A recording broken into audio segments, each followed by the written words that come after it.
Shalom buat kita semua. Kurang semangat ya. Shalom buat kita semua.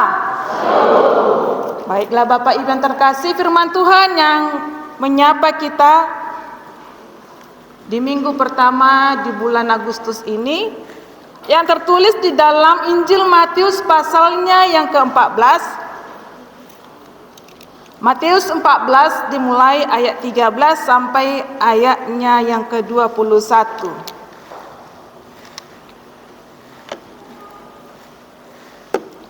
Matius 14 ayat 13 sampai ayatnya 21. Ada baiknya firman Tuhan ini kita bacakan secara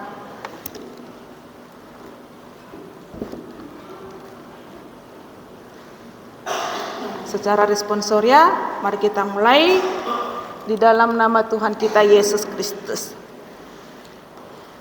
Yesus memberi makan 5.000 orang.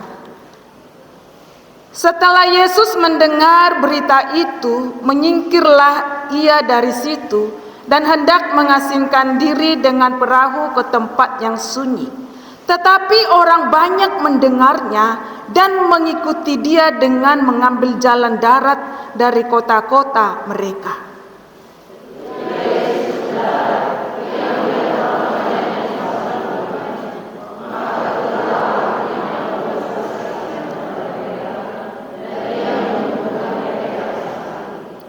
Menjelang malam, murid-muridnya datang kepadanya dan berkata, "Tempat ini sunyi dan hari sudah mulai malam. Suruhlah orang banyak itu pergi supaya mereka dapat membeli makanan di desa-desa."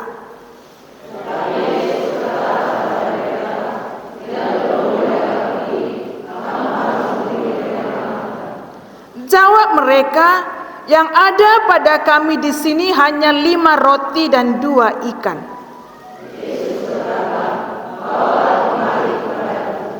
Lalu disuruhnya orang banyak itu duduk di rumput.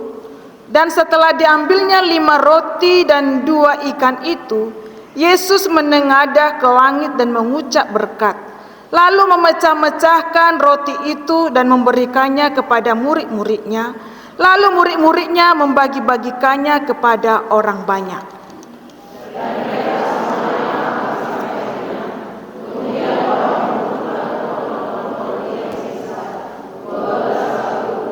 Kita sama-sama ayat 21.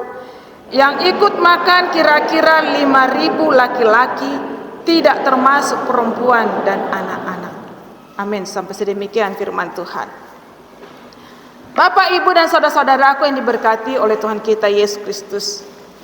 Lewat kebenaran firman Tuhan yang sudah kita baca tadi dalam Matius 14 ayat 13 sampai 21, kita akan merenungkan sebuah tema, yaitu Tuhan akan memelihara hidupmu. Ya, Tuhan akan memelihara hidupmu. Yang menjadi pertanyaannya bagi kita Bapak Ibu, percayakah kita di dalam hal ini? Percaya Bapak Ibu bahwa Tuhan akan memelihara hidup kita? Amin. Iya, kita percaya. Tapi kalau kita lihat Bapak Ibu dewasa ini, sudah banyak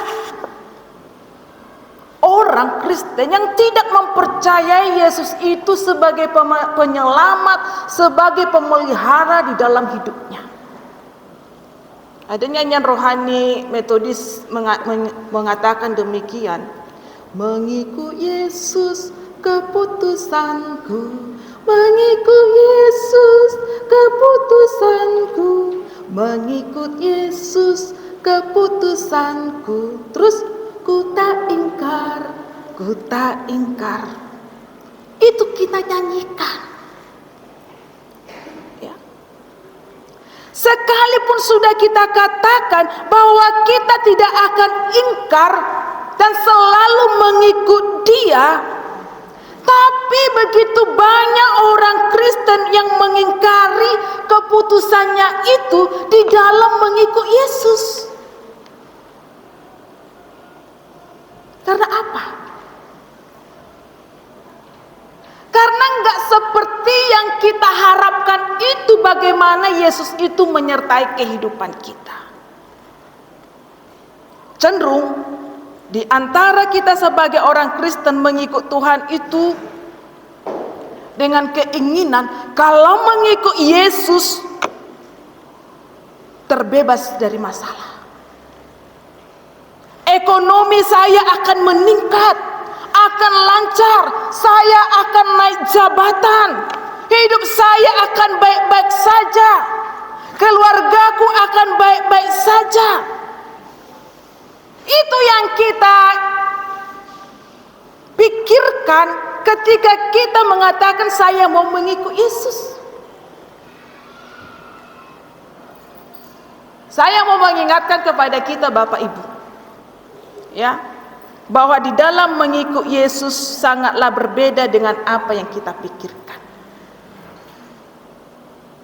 Sangat berbeda. Dan hal inilah yang dialami oleh orang banyak pada saat itu. Kalau kita lihat tadi di ayat 13, setelah Yesus mendengar berita itu, apa yang Yesus lakukan? Menyingkirlah ia dari situ, hendak mengasingkan diri. Ketika Yesus mendengar orang banyak mencari dia, karena orang banyak mendengar, oh Yesus itu penuh kuasa, banyak mujizat, dia akan memberi kita makan, yang sakit disembuhkan. Sebenarnya hanya ingin mendapatkan berkat itu saja, bukan ingin mengikut Yesus. Mungkin masih teringat kepada kita Bapak Ibu di tahun 2009 tentang seorang dukun cilik yang bernama Ponari, ya, 2009. Ya, seorang anak kecil yang katanya bisa menyembuhkan segala penyakit. Orang dari berbagai daerah berbondong-bondong datang mencari si dukun cilik ini yang bernama Ponari ini, dengan syarat hanya membawa air dan akan dicelupkan ke batu yang dimiliki oleh si Ponari itu. Apakah itu masih berjalan sampai sekarang? Tidak. Apakah banyak pengikut daripada Ponari? Dan bagaimana kehidupan Ponari pada saat ini? Tidak ada yang tahu. Jadi Bapak Ibu diberkati oleh Tuhan kita Yesus Kristus. Dan seperti itulah pemikiran orang banyak pada saat itu tentang Yesus. Makanya di ayat 13 tadi dikatakan, tetapi orang banyak mendengarnya dan mengikuti dia dan mengambil jalan darat dari kota-kota mereka. Berusaha keras untuk mendapatkan Yesus. Hanya untuk mendapatkan berkat. Bukan ingin setia untuk selamanya mengikut Yesus. Bapak Ibu, kita orang beriman, kita orang Kristen, tidak terlepas dari segala masalah. Kadang disinilah kita ditantang, disinilah kita diuji. Semakin kita memberikan hati kita sepenuhnya kepada Tuhan, wow, semakin banyak masalah akan kita hadapi. Mungkin kita tidak berharga bagi orang. Mungkin kita akan mengalami penderitaan demi penderitaan. Tapi yakinlah Bapak Ibu, disinilah Tuhan mau menguji kesetiaan kita. Betul-betulkah kita mau mengikut Yesus itu? Ya. Tema kita pada saat ini, Tuhan akan memelihara hidup. Bagaimana tandanya? Kita katakan kita mengikut Tuhan, bahwa Tuhan itu akan memelihara kehidupan kita. Ya. Hal yang pertama Bapak Ibu, mengerti bahwa Tuhan adalah jawaban hidup kita. Ya. Tahukah kita yang membuat kita selama ini tidak bisa berbuat apa-apa di dalam hidup ini adalah karena ketakutan kita, kecemasan kita, kekhawatiran kita. Setiap saat kita khawatir, cemas dengan berbagai hal yang kita pikirkan. Baik itu sakit penyakit, kebutuhan keluarga kita, ekonomi kita, semua kita takutkan, semua kita cemaskan. Keadaan kita sama dengan murid-murid pada saat itu. Ya, ketika orang banyak berbondong-bondong datang untuk menemui Yesus. Ya, sekalipun Yesus mengerti apa yang ia lakukan dengan situasi yang terjadi saat itu, murid-murid ini takut, cemas, khawatir sekali dengan kebutuhan orang-orang tersebut. Ya. Di ayat 15b tadi dikatakan, di mana murid-murid itu berkata, tempat ini sunyi dan hari sudah mulai malam. Suruhlah orang banyak itu pergi supaya mereka dapat membeli makanan di desa-desa. Anggapan pada murid-murid pada saat itu tentang orang banyak yang mengikut Yesus itu, kekhawatiran, kecemasannya, baru kami mengalir mangan sebanyak ini. Bagaimana, apa yang harus kami lakukan? Khawatir, cemas. Jangan-jangan nanti mereka nggak mempercayai Yesus ini lagi sebagai penyelamat, sebagai penyembuh. Bagaimana Yesus bisa mengatasi sebanyak ini orang? Ya. Bukankah hal ini juga cenderung Bapak Ibu menjadi kekhawatiran kita?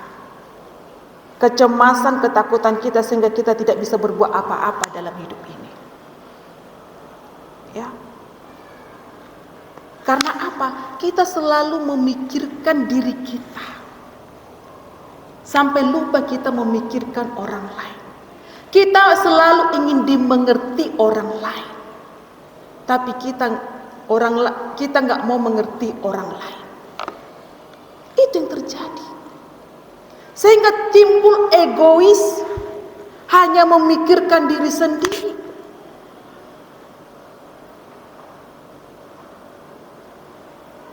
Di dalam hal ini Bapak Ibu kita mau belajar bagaimana kita bisa fokus di dalam keadaan, di dalam keterbatasan kita, kita juga bisa memikirkan orang-orang di sekitar kita. Ya. Kita dapat membantu orang lain. Kita dapat memahami orang lain di dalam setiap keterbatasan kita. Gak ada manusia yang sempurna Bapak Ibu.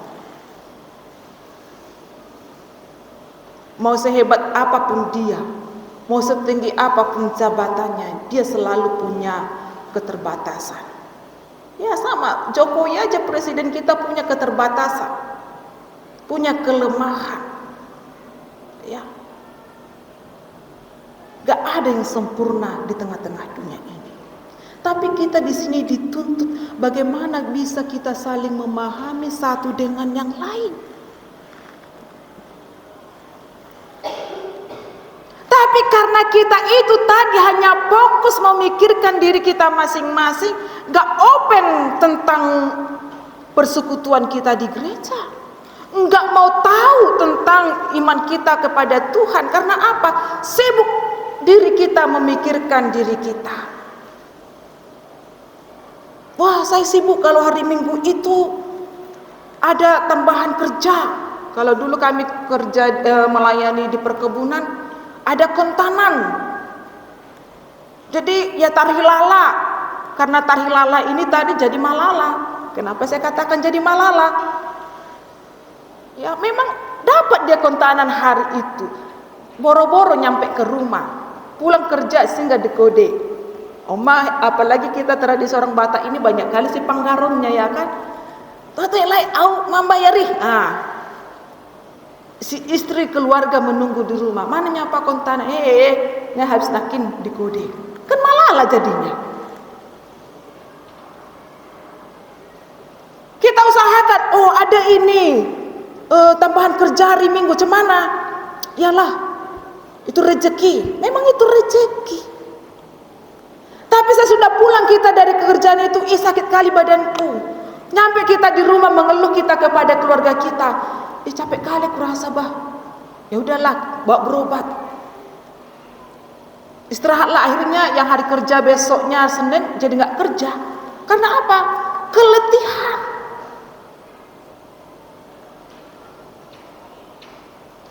Padahal kita diberikan Tuhan itu waktu 24 jam sehari, 6 hari kerja, sampai di kalender pun dibuat tanggal merah, karena kita pun perlu istirahat, menenangkan hati kita, menenangkan fisik kita dari kesibukan kita di dunia ini. Tapi itu pun kita nggak mengindahkan. Bapak Ibu yang diberkati oleh Tuhan kita Yesus Kristus, mengingat keadaan kita yang selalu mencemaskan ini, yang selalu mengkhawatirkan ini, yang selalu menakutkan keadaan kita, Yesus berkata kepada kita lewat firman-Nya. Ya, mari kita membaca Matius 6 ayat 27 ini, mari kita sama-sama. Siapakah di antara kamu karena kekhawatirannya dapat menambahkan sehasta saja pada jalan hidupnya? Tidak ada.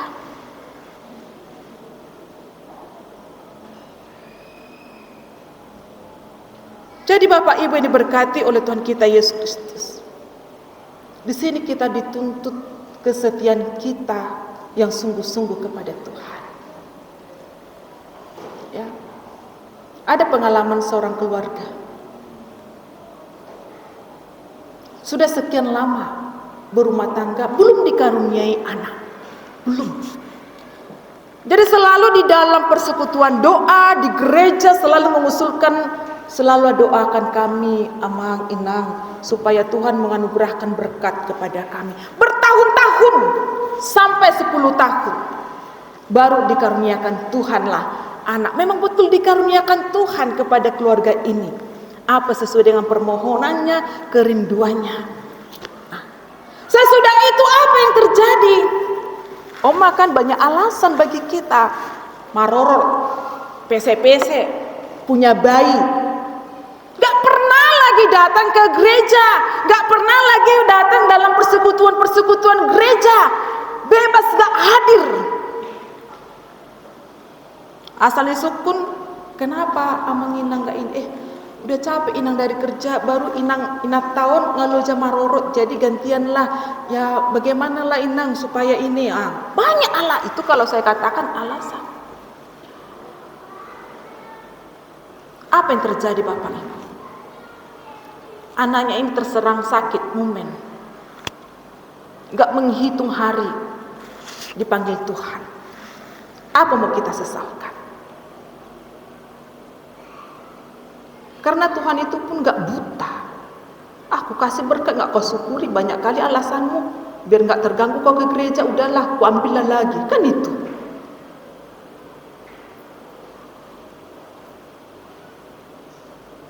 Jadi Bapak Ibu yang diberkati oleh Tuhan kita Yesus Kristus, mari kita imani iman kita kepada Tuhan di dalam hal mengikut Dia. Jangan main-main. Kemudian yang kedua Bapak Ibu, hidup di dalam keteraturan. Tandanya orang yang mengerti bahwa Tuhan akan memelihara hidupnya, orang yang hidup di dalam Tuhan, maka hidupnya akan penuh dengan keteraturan. Betul gak Bapak Ibu? Di dalam firman-Nya tadi ditulis di ayat 18-19, di dalam firman-Nya Yesus berkata, bawalah kemari kepadaku. Lalu disuruhnyalah orang banyak itu duduk di rumput.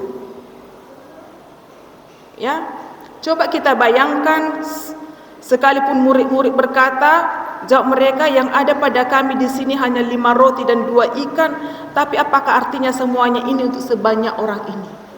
Kalau dalam firman-Nya tadi mengatakan 5.000 orang laki-laki. Ya, 5.000 orang laki-laki. Belum lagi perempuannya, belum lagi anak-anaknya. Biasanya Bapak Ibu, Kalau di pesta, mana lebih banyakkan mama-mama atau bapak-bapak? Di pesta, mama-mama. Berarti lebih besar lagi mungkin mama-mama lebih besar jumlahnya dari bapak-bapak. Kalau yang terhitung tadi yang hadir di tempat di dalam firman Tuhan ini 5.000. Berarti lebih dari 5.000 lagi mama-mama. Kemudian anak-anak. Bolu sada keluarga turu geleng apa tolu. Hari tolu maju tabain hari 5.000 15.000 orang.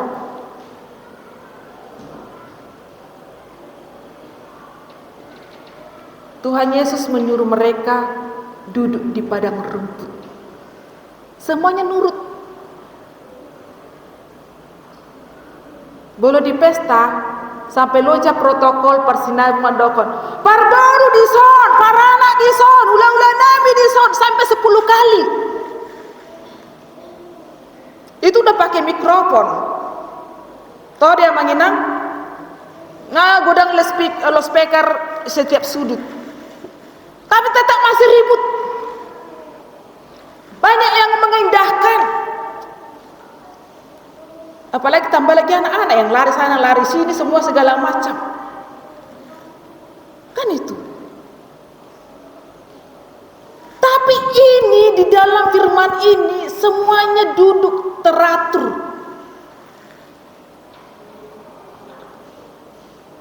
Yang dikhawatirkan murid-murid lagi pada saat itu, waduh Beno, yang ada pada saat ini hanya berapa tadi dalam firman-Nya dikatakan?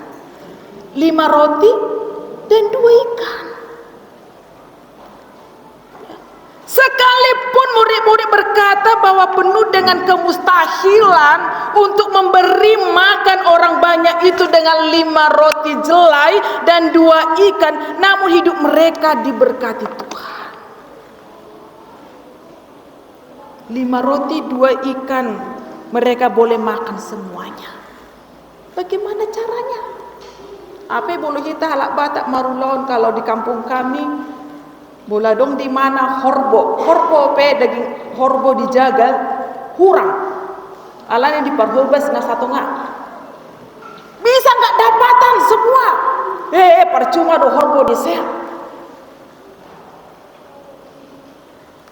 alana asing gope kan songon ngeri-ngeri sedapi tu gelekku katanya kan piga gelek nah. Mengapa? Karena hidup mereka teratur.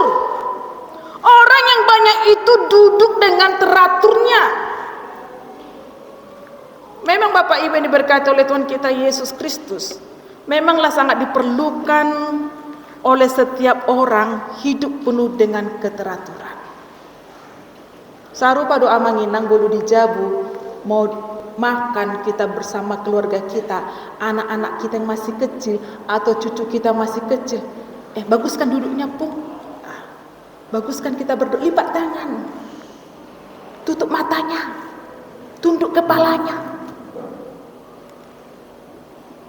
Kalau masih ribut, tolong Pung, tolong nak, kita mau berdoa biar makanan ini diberkati oleh Tuhan.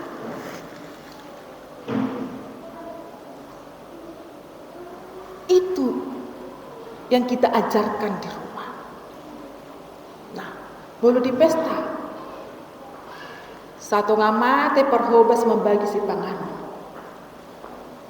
Ya, ribunya bukan main kalau sudah bagian makan. Sodopi dakono kopi jagal. Kan itu. Sodo di dia mau ke perhobas si ribut perang seperti perang dunia. Apalagi bolu di hutan nami ibagasan beri masuk kon jagal, ulu dia paton. Ndopinon, nakan. Ya bagus, ya mang.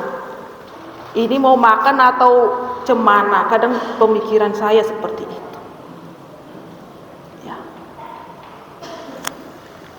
Bapak Ibu yang diberkati oleh Tuhan kita Yesus Kristus. Tibalah di dalam pembagian. Gak ada yang ribut, tenang semuanya. Teratur semuanya, aman semuanya. hidupnya teratur akan selalu waspada dan akan selalu berjaga-jaga. Tahu kapan kita harus bekerja, tahu kapan anak-anak kita belajar, tahu kapan kita harus bersekutu dengan Tuhan, tahu kita kapan waktunya menyerahkan beban kita ini kepada Tuhan. Semuanya perlu keteraturan. Karena apa? Orang yang hidupnya teratur itu akan tahu bersyukur kepada Tuhan tentang hidupnya. Amin. Tahukah kita bahwa orang yang hidup di dalam keteraturan itu adalah orang yang hidup yang dipenuhi selalu oleh kasih. Sama seperti anak kecil. Ya. Yang memberikan roti itu anak kecil. Kadang saya membaca firman Tuhan ini, masa dari 5.000 orang laki-laki, masa nggak ada orang yang hebat di situ? Masa nggak ada pengusaha di situ yang punya ternak banyak? Masa semuanya orang miskin sekali? Itu waktu saya membaca nas ini, kok mesti roti itu, ikan itu dimintanya dari seorang anak? Kan dari anak. Ya. Ia berikan 5 roti dan 2 ikan itu. Anak kecil itu pun bukan fokusnya kepada dirinya. Anak kecil saja, biasanya saya sering sama anak sekolah minggu, ketika dia makan jajanan, mintalah sama inang. Dia mikir, aku kasih sama inang apa sama saya nantinya. Ya, selalu sering saya tes anak-anak seperti itu. Yang entah makan es krim pun, bagilah sama inang. Mikir ngasihnya. Tapi kita lihat dalam nas firman Tuhan ini, si anak kecil itu langsung memberikan roti itu dan ikan yang dia miliki itu. Jika dengan 5 roti dan 2 ikan yang dimilikinya itu orang banyak bisa makan, kenapa dia tidak memberikannya untuk keperluan makan mereka? Itulah sebabnya kalau Rasul Paulus berdoa kepada orang-orang di Efesus, kalau kita baca dalam Efesus 3, ya, Efesus 3 ayat 16 sampai 17. Mari kita sama-sama membacanya.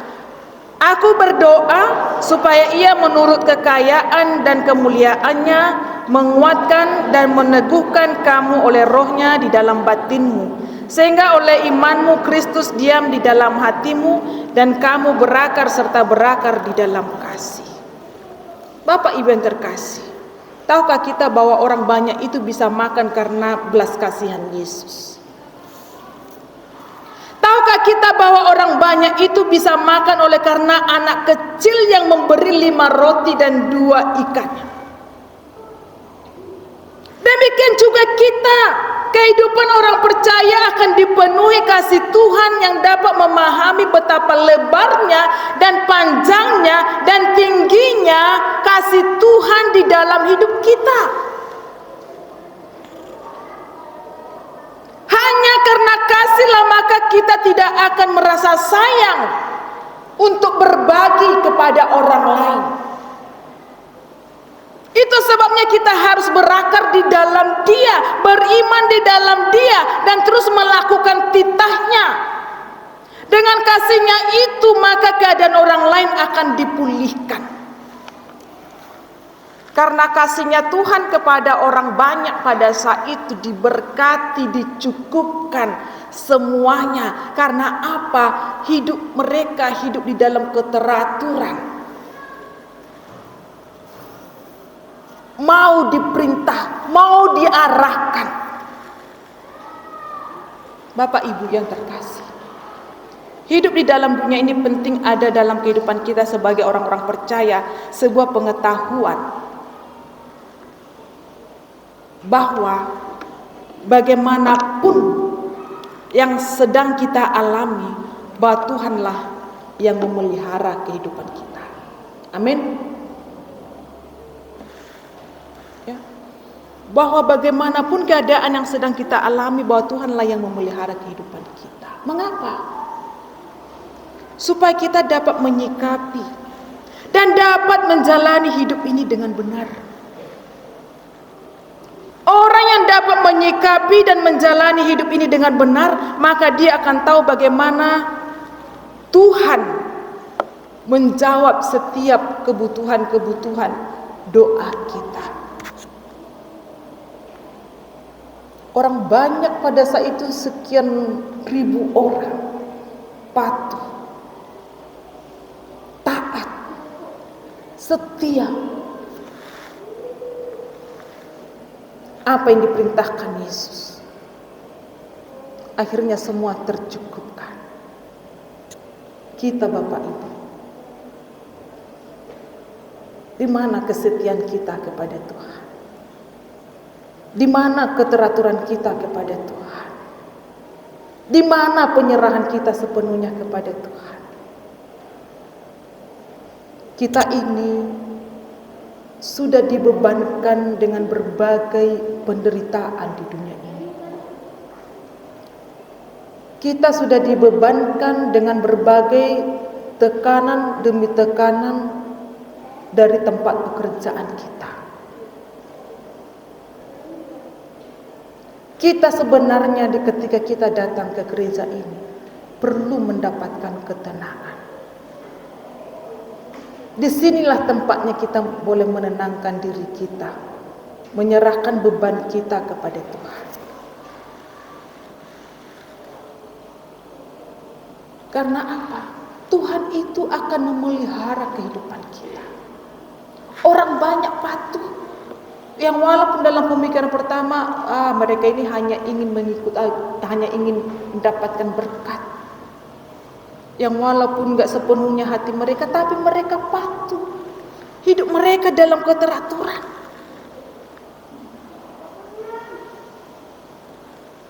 Ada satu hal yang paling kita sesalkan dalam kehidupan kita ini Bapak Ibu. Bahwa sekalipun kita katakan sebagai orang percaya, sebagai orang beriman, tetapi kehidupan kita tidak bermanfaat bagi orang lain.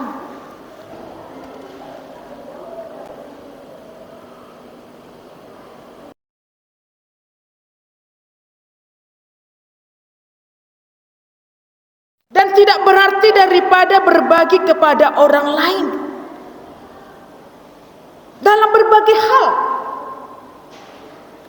dalam hal-hal apa saja, baik hal kecil, hal besar, baik dalam hal pemberian kecil atau besar.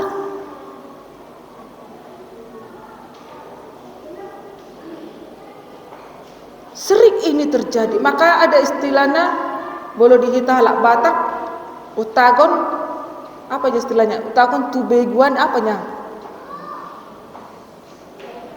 Apa istilahnya itu? Ya, orang tua kami pasti tahu itu. Ya, daripada saya kasih sama ini, lebih bagus saya kasih sama beguan gitu. Ada istilah seperti itu orang Batak, saya lupa. Ya. Karena apa? Sifat keegoisan itu ada di dalam diri kita. Anak kecil aja mau berbagi untuk ribuan orang. Si anak ini pun memberinya dengan tulus, tidak merengek, ikhlas. Ya, apa kata Yesus dalam firman-Nya setelah 5.000 orang laki-laki itu menjadi kenyang dengan 5 roti dan 2 ikan?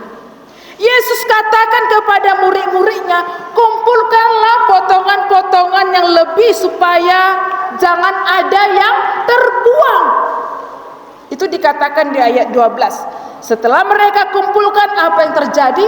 Dari potongan-potongan roti itu ada berapa yang tersisa? 12 bakul.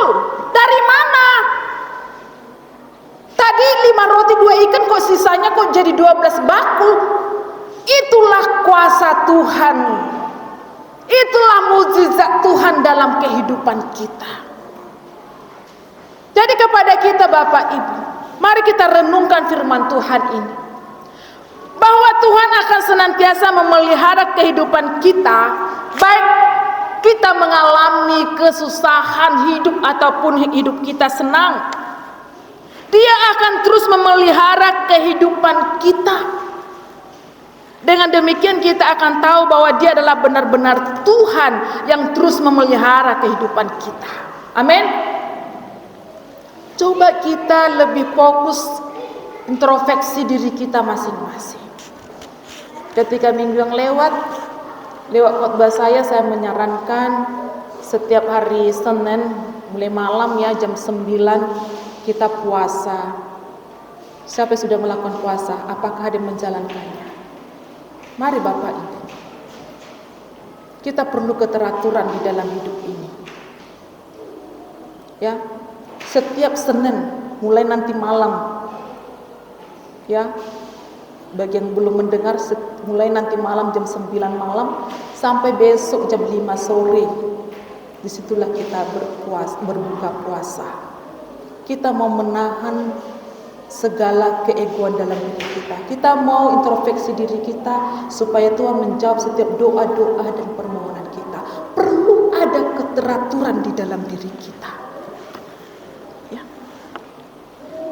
Hanya saja penting untuk kita pahami Bapak Ibu, bahwa Tuhan Yesus itu bukan untuk sebagian orang, tetapi untuk semua orang yang percaya kepadanya. Tandanya kita percaya kepadanya adalah jika terus menggantungkan diri kepadanya.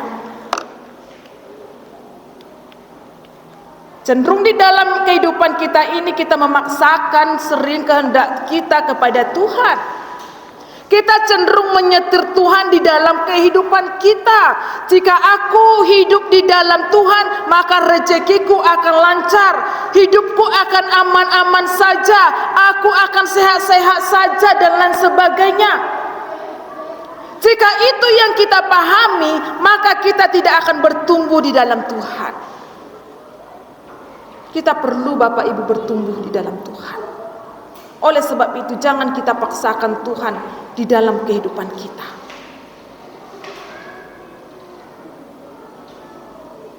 Tapi biarlah Tuhan yang selalu mengatur kehidupan kita. Makanya di sini kita perlu minta hikmat, kekuatan. Karena kita tahu apa rancangan Tuhan di dalam hidup kita. Gak ada yang tahu. Ya. Jadi sebagai orang percaya, ingatlah bahwa Tuhan akan terus memelihara kehidupan kita. Tahukah kita bahwa ketika kita sudah berjumpa dengan Tuhan dalam hidup ini, Tuhan telah mengalahkan ketakutan itu sehingga kita dapat berbuat yang berarti bagi orang lain. Tuhan sudah mengalahkan ketakutan itu. Apa kata firman Tuhan di dalam hal itu? Di dalam 2 Timotius 1 ayat yang ke-7. Mari sekali lagi kita bacakan bersama-sama. Sebab Allah memberikan kepada kita bukan roh ketakutan, melainkan roh yang telah membangkitkan kekuatan, kasih, dan ketertiban. Jadi Bapak Ibu, mengapa kita harus takut dan melakukan yang baik di dalam hidup ini? Oleh sebab itu jangan jemu-jemu berbuat baik. Lakukanlah yang baik. Lakukanlah apa yang berkenan di hadapan Tuhan. Karena apa? Karena apabila sudah datang waktunya, kita akan menuai jika kita tidak menjadi lemah. Kadang di saat-saat kita terpuruk, kita terjatuh dan lemah dan tak berdaya. Tapi saya mau mengingatkan, Allah itu akan memberikan kita bukan roh ketakutan, melainkan roh yang telah membangkitkan kekuatan, kasih, dan ketertiban. Mari Bapak Ibu, apapun beban kita pada saat ini, apapun pergumulan kita pada saat ini, Tuhan akan tetap memelihara kehidupan kita. Untuk itu Bapak Ibu, saya mau mengundang kita, mau menyanyikan sebuah pujian ini, bahwa kuasa Tuhan itu tak tersembunyi bagi kita. Dia akan menuntun kita. Dia akan menolong kita. dan Dia akan memampukan kita melewati setiap persoalan di tengah-tengah dunia ini. Sama seperti tema kita pada saat ini Bapak Ibu, bahwa Tuhan akan memelihara kehidupan kita. Percaya akan kuasa Tuhan yang akan memulihkan kita dan akan memberkati kita. Kita nyanyikan pujian ini, tak tersembunyi kuasa Allah. Jemaat kami undang untuk bangkit berdiri. Dengan setengah suara kita mau menyanyikan pujian ini, bahwa tak tersembunyi kuasa Allah, bahwa Tuhan akan membuka tangannya untuk menolong dan memulihkan kita. Tak tersembunyi kuasa Allah.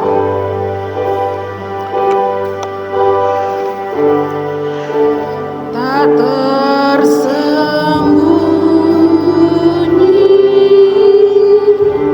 kuasa Allah. Kalau lain ditolong, katakan saya juga. Kalau lain ditolong, saya juga. Tangannya terbuka,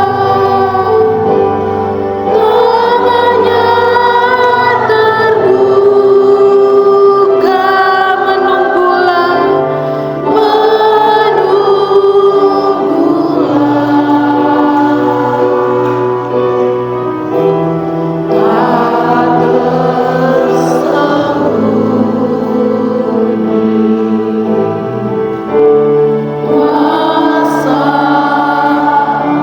kita nyanyikan sekali lagi, tak tersembunyi kuasa Allah, tak tersembunyi kuasa Allah. Kalau mau ditolong, kalau mau ditolong, saya juga. Tangannya terbuka, tangannya terbuka, menunggulah,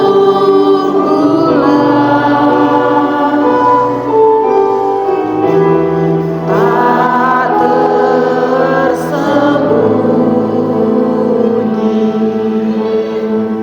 tersembunyi kuasa Allah, tak tersembunyi,